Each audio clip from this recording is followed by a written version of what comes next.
Moi, je voulais vous parler d'énergie, parce que, bon, vous savez, quand on traverse un épisode de très grand froid depuis le début de la semaine, avec des températures extrêmes, de nombreux départements en vigilance jaune, voire orange, et puis, bon, je ne peux pas passer sous silence quand même cet événement dramatique, puisque quand même dans notre pays, dans la nuit de mardi à mercredi, il y a 2 personnes qui sont mortes dans la rue. François reviendra plus précisément sur ce sujet, mais je ne pouvais pas ne pas le mentionner, parce que je rappelais dans la 7e économie du monde, on en est là, et je précisais que ces gens ne sont pas morts de froid, ils sont morts de la défaillance de l'État. Je laisse François détailler là-dessus. Mais par ailleurs, par exemple, pour illustrer aussi les conséquences de ce froid, c'est qu'en Haute-Garonne, par exemple, il y a 2 établissements scolaires, il y a un lycée, un collège qui ont dû fermer leurs portes parce qu'ils n'arrivaient pas à chauffer tout simplement leur classe. Et il faut avoir en tête que d'une manière générale, en France, c'est 12 millions de personnes qui vivent dans la précarité énergétique, qui n'arrivent pas à se chauffer correctement. Et pour ça, il y a 2 raisons principales. La première, c'est tout simplement l'augmentation des prix de l'électricité. On est sur une augmentation totale de 29% sur le 2022-2023. Et là, on nous annonce encore 10% supplémentaires à partir de février, le mois prochain. Ça, c'est vraiment une décision du gouvernement, parce qu'en plus, les prix du marché de l'électricité baissent. Et là, moi, je peux vous dire, j'étais en porte-à-porte mardi, mercredi. Les gens ne savent pas comment ils vont faire face.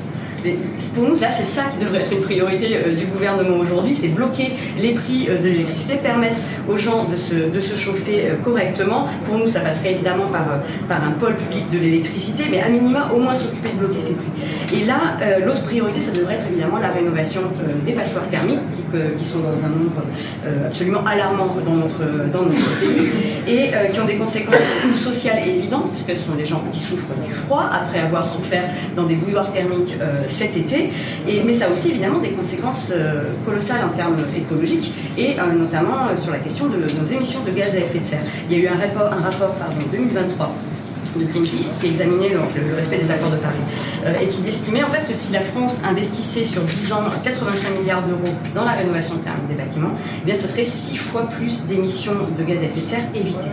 Donc c'est colossal, et je rappelle que par exemple sur le projet de loi de finances 2023, nous avions, avec la NUPES, fait voter 12 milliards supplémentaires pour la rénovation thermique des bâtiments.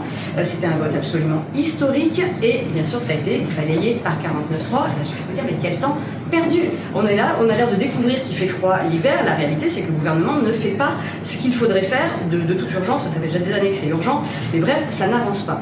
Je parlais tout à l'heure du rapport de Greenpeace. Il démontre aussi autre chose, c'est qu'en réalité, si on investissait dans les énergies renouvelables, ce qu'on investit aujourd'hui dans le nucléaire, eh bien, on pourrait éviter 4 fois plus d'émissions de gaz à effet de serre d'ici 2050, tout en produisant 3 fois plus d'électricité sur toute la période. Et là, j'arrive à un point critique, c'est la politique de l'énergie du gouvernement, qui, à mon sens, est complètement irresponsable. On a vu Emmanuel Macron, là, à la COP28, comme d'habitude, donner des leçons au monde entier, en annonçant la sortie du charbon pour 2027, alors qu'il l'annonçait déjà pour 2022. Et je vous signale que là, on vient de réouvrir de centrales à charbon, là, dans les jours qui viennent de passer, pour faire face justement au pic de froid et au pic de production d'énergie qui va avec. Or, si on avait investi massivement dans les énergies renouvelables, on n'en serait pas là. Et là, qu'est-ce qu'on apprend? C'est que dans le futur projet de loi sur la souveraineté énergétique, eh bien, le gouvernement donc, de M. Attal va s'occuper de réduire les objectifs de production des énergies renouvelables pour privilégier le nucléaire. Et là, je veux insister, c'est vraiment une inconscience totale de la part du gouvernement. Il faut comprendre sur quelle échelle de temps en fait on se place. Les réacteurs nucléaires mettent très longtemps à être construits. Le président d'EDF lui-même a dit qu'un premier EPR2 effectif à horizon 2037, c'était optimiste. Pas moi qui le dis, c'est le président d'EDF. Donc il faut comprendre que là, sur tout ce laps de temps où on construirait un réacteur nucléaire, pendant ce temps-là, on ne fait rien pour baisser nos émissions de gaz à effet de serre. Il ne se passe rien. Et là, on dit 2037, c'est le meilleur des cas. Je rappelle qu'on a déjà 12 ans de retard sur le PR de Flamanville. Et par ailleurs, dans quelle situation climatique on sera en 2037 et les années qui suivent? Dans quelle situation de sécheresse on sera? On n'en sait rien. Je l'ai dit tout à l'heure, tout s'accélère.